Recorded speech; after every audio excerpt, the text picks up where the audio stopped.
다니엘 세일의 새벽 기도회 2주차의 첫날입니다. 날씨가 갑자기 추워졌는데요. 하나님의 돌보심 가운데 날마다 강건하시기를 바랍니다. 이번 한 주간도 새벽마다 주시는 하나님의 말씀을 통해서 하늘의 지혜와 능력을 얻으시고 하나님께서 원하시는 바를 잘 감당해 가시는 복된 삶이 되시기를 바랍니다. 오늘 봉독한 말씀에는 두 가지 중요한 주제가 아주 극적으로 대비되어 나옵니다. 그것은 바로 저주와 복인데요. 바울의 표현대로 말하자면 율법의 저주와 아브라함의 복이라고 할 수 있습니다. 율법의 저주와 아브라함의 복이 대조되어 설명하고 있습니다. 여러분, 창세기 3장의 말씀을 한번 떠올려 보십시오. 인간의 불순종 때문에 하나님께서 본래 계획하셨던 복이 이 세상 속에 들어오지 못하고 도리어 세상은 저주 가운데 들어가게 되었다, 그렇게 설명합니다. 하지만 놀랍게도 구원의 하나님은 인류를 내버려 두지 아니하시고 아브라함을 택하셨습니다. 그래서 그를 통해서 이 세상의 저주를 거두어 내시고 온 열방이 하나님의 복을 받게 하시려는 구원의 계획을 세워 가십니다. 바울은 바로 그 구원의 원리가 유대인들이 주장하고 있는 율법의 원리가 아니라 믿음의 원리였음을 오늘의 말씀에서 강조하고 있는 겁니다. 하나님의 복은 오직 믿음으로 인해서 유대인에게만이 아니라 이 땅의 모든 민족들에게 퍼져나간다는 것입니다.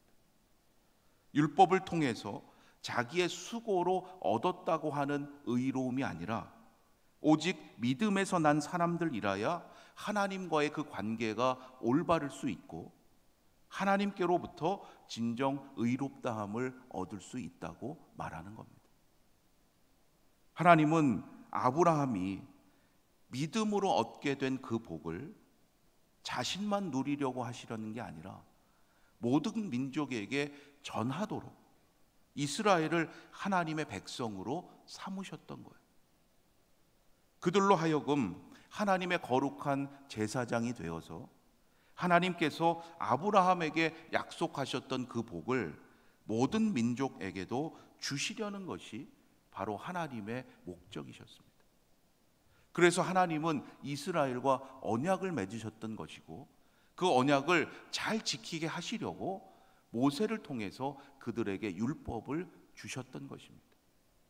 따라서 본래 율법은 우리들에게 생명을 주시고자 하는 하나님의 복된 도구였습니다. 그런데 문제가 생겼던 거죠. 아담이 하나님의 말씀에 불순종했던 것처럼 하나님께 택함을 받은 그 거룩한 민족이라고 하는 이스라엘도 하나님을 떠나서 불순종의 길로 가고 말았습니다.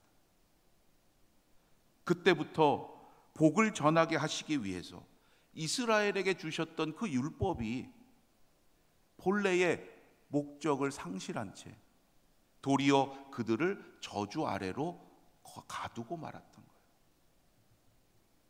아브라함의 복을 모든 민족에게 전하려고 하시는 그 하나님의 계획이 그로 인해서 중단되고 말았던 거예요. 오늘 10절 말씀에 보면 바울이 이스라엘이 왜 그러한 상태에 빠지게 되었는지를 설명하는데요. 구약에 유대인들이 잘 알고 있는 구약의 말씀 신명기 27장 26절의 말씀을 인용하고 있습니다. 누구든지 율법책에 기록된 대로 모든 일을 행하지 아니하는 자는 저주 아래에 있는 자라. 율법을 지켜서 의롭다함을 얻을 수 있는 방법 물론 있습니다. 모든 조항을 항상 완벽하게 지키면 돼요. 신명기 28장에 보면 율법을 지키게 되면 얻게 되는 놀라운 복이 분명히 기록되어 있습니다. 그런데 여러분, 이것을 지키는 것, 항상 완벽하게 지키는 것이 가능합니까? 또한 중요한 것은 순종에 따른 그 복만 약속되어 있는 것이 아니라 그렇지 않을 때, 지키지 않을 때는 반드시 저주가 따라온다는 사실이에요. 무서운 거죠.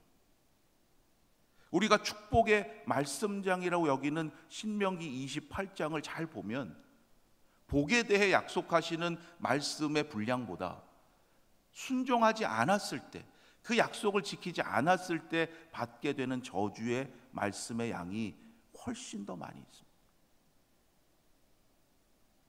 따라서 바울은 11절 말씀에서 하나님 앞에서 아무도 그러한 율법의 행위로 말미암아 의롭다함을 얻을 수 없다고 분명히 선언하고 있는 거예요. 그렇다면 이 문제를 어떻게 해결할 수 있겠습니까? 우리 그리스도인들이 새로운 마음으로 그 율법을 열심히 지키려고 노력하면 되겠습니까?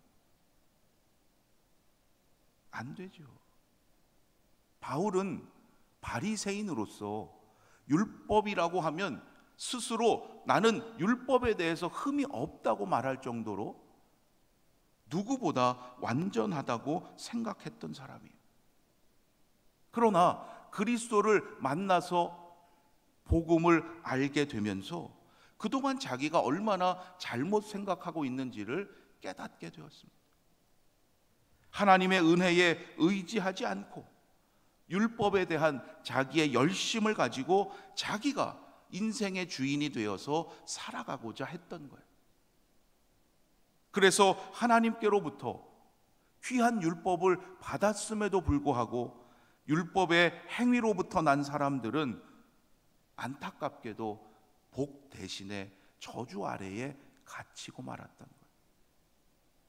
바울은 이어서 하박국 2장 4절의 말씀을 인용하면서 이 문제의 해결책을 제시합니다.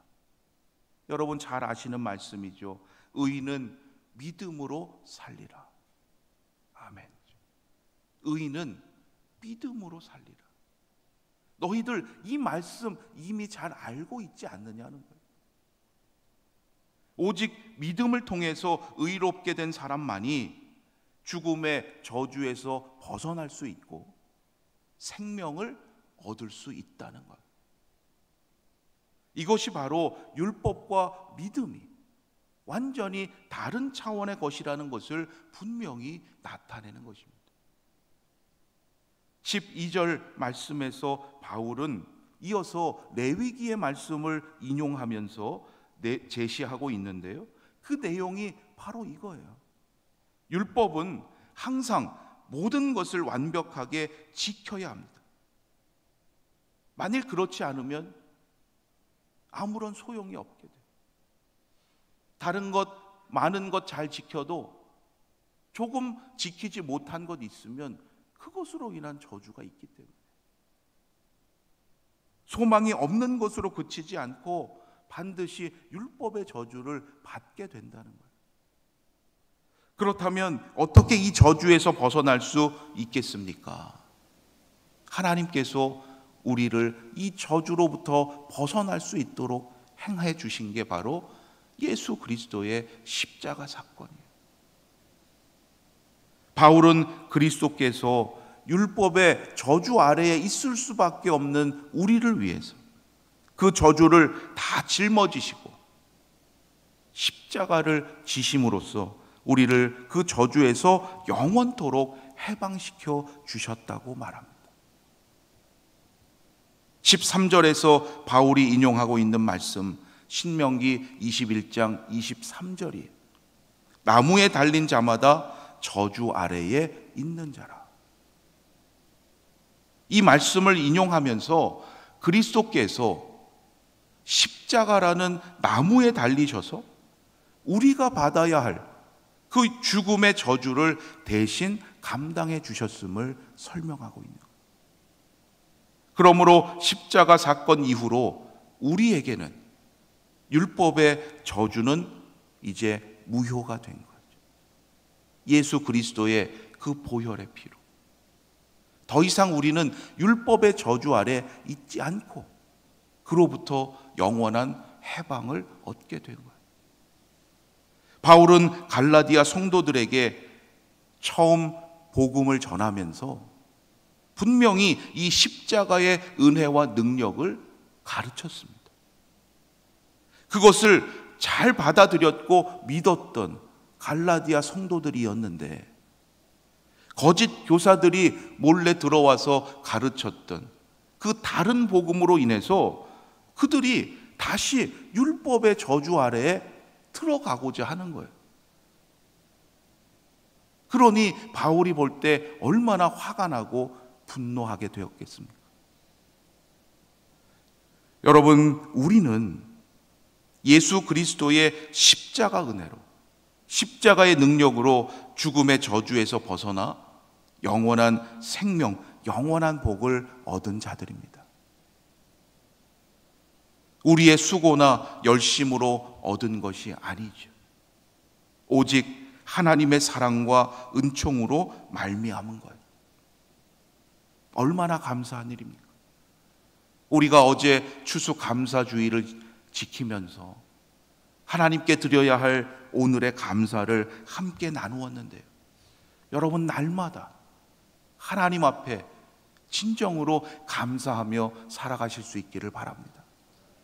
율법의 저주 아래 거하지 않고 하나님의 은혜 가운데 살아갈 수 있다는 것이 여러분 얼마나 감사한 일이에요. 마지막 13절 말씀은 하나님께서 우리에게 왜 이러한 십자가의 사랑과 은총을 베푸셨는지를 다시금 설명해요. 왜 우리에게 이러한 십자가의 은총을 베푸셨는가? 바울은 두 가지로 그 이유를 설명합니다. 첫째는 그동안 율법의 저주 때문에 세상으로 흘러가지 못하고 막혀 있었던 아브라함의 복, 그 아브라함의 복이 다시금 온 열방에게, 이방인에게로 흘러가도록 하시기 위함이에요. 하나님은 온 열방의 모든 이들에게 복을 주시고자 처음 아브라함을 택하셨다 그랬어요. 그 복의 사명을 잘 감당하라고 율법도 주신 것인데 도리어 그것으로 인해서 아브라함의 복이 열방으로 흘러가지 못하고 막혀 있었던 거죠. 그래서 하나님은 다시금 그 구원의 뜻을 이루시기 위해서 십자가의 은혜를 베푸셨고 그 은혜로 말미암아 오늘 우리에게까지 이 복음이 전해지게 된 거예요. 둘째로 우리로 하여금 성령의 약속을 받도록 하신 것이다, 이렇게 설명합니다. 예수님께서 부활 승천하시면서 우리에게 주시겠다고 약속하신 성령이 있죠. 여러분, 그 성령을 어떻게 받습니까? 여러분, 우리가 열심히 부르짖어 기도하면 받습니까? 나의 수고로 받는 게 아니라는 거예요. 그 성령의 약속도 오직 믿음으로 받을 수 있음을 바울이 설명하고 있는 거예요. 하나님은 우리를 이처럼 사랑하시고 놀라운 은혜를 베풀어 주셨어요. 예수 그리스도의 십자가를 통해서 보여주신 그 하나님의 은혜와 사랑을 여러분 늘 감사하면서 아브라함의 복을 오늘 우리도 기쁨으로 누리고 또한 많은 이들에게 세상을 향해 풍성히 흘러가게 하는 하나님의 사람이 다 되시기를 주님의 이름으로 축원합니다. 성령의 약속을 받았음을 여러분 늘 잊지 마시고 세상 속에서 그 성령의 능력으로 소금과 빛의 사명을 온전히 감당해 가시기를 바랍니다. 바로 이것이 우리를 저주의 굴레에서 해방시키셔서 영원한 생명을 얻게 하신 하나님의 뜻을 우리의 삶에서 이루어가는 길인 줄로 믿습니다. 이 믿음을 가지고 날마다 믿음대로 이루게 하실 하나님의 역사를 기대하시면서 오늘도 하나님 앞에 감사함으로 시작하는 복된 한날이 되시기를 주님의 이름으로 축원합니다. 우리 이 시간 함께 기도하기를 원합니다. 다니엘 세일의 새벽 기도회 2주차 첫날을 시작하면서 오늘 우리에게 주신 말씀을 가슴에 새기고 오늘 이 시간에 먼저 하나님의 음성 조용히 듣기를 원합니다. 하나님, 이번 한 주간도 하나님 예비하신 말씀을 통해서 믿음의 사명 깨닫게 하시고 온전히 감당케 하여 주시옵소서. 저희들 먼저 하나님의 음성 듣고자 귀를 기울입니다. 하나님, 감사함으로 기도하는 이 시간 하나님의 음성 듣게 하시고 성령의 능력으로 하나님의 마음을 시원케 해드리는 믿음의 삶이 되게 하여 주시옵소서. 우리 이 시간 먼저 하나님의 음성에 조용히 귀를 기울이며 기도하겠습니다.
하나님, 저희들을 사랑해 주셔서 율법의 저주 아래에 갇히지 않게 하시고 하나님의 복 가운데 살아가도록 인도하심을 감사합니다. 아브라함에게 주셨던 그 복이 오늘 우리의 삶 가운데 또한 이루어지게 하시고 그 복을 기쁨으로 누리는 인생 될 뿐만 아니라 이 세상에 넉넉히 흘려보내는 하나님의 복된 자들 되게 하여 주시옵소서. 우리를 위해서 독생자 예수 그리스도까지 내어주신 그 놀라우신 사랑과 은혜에 날마다 감사하는 자 되게 하시고 그 감사의 사명으로 인하여 이 땅에 하나님의 놀라운 역사가 증거되게 하여 주시옵소서. 저희들에게 이미 성령의 약속을 주셨음을 잊지 않게 하시고 성령의 주시는 능력으로 이 세상 속에서 소금과 빛된 사명도 넉넉히 감당케 하여 주시옵소서. 이번 한 주간도 하나님께서 인도하시는 대로 순종하며 나아가기를 원합니다. 내 계획, 내 생각이 앞서지 않게 하시고 하나님 말씀에 따라 순종하며 나아가는 믿음의 삶이 되게 하여 주시옵소서. 추워진 날씨 가운데 하나님, 우리 아연의 성도들 영육간의 강건함으로 지켜주시고 이번 다니엘 세일의 기도회를 통해서 하나님 예비하신 놀라우신 복을 깨닫고 누리게 하여 주시옵소서. 오늘 하루의 모든 삶도 하나님께 맡기옵고 우리 주 예수 그리스도의 이름으로 기도드립니다. 아멘. 하늘에 계신 우리 아버지여, 이름이 거룩히 여김을 받으시오며 나라가 임하시오며 뜻이 하늘에서 이루어진 것 같이 땅에서도 이루어지이다.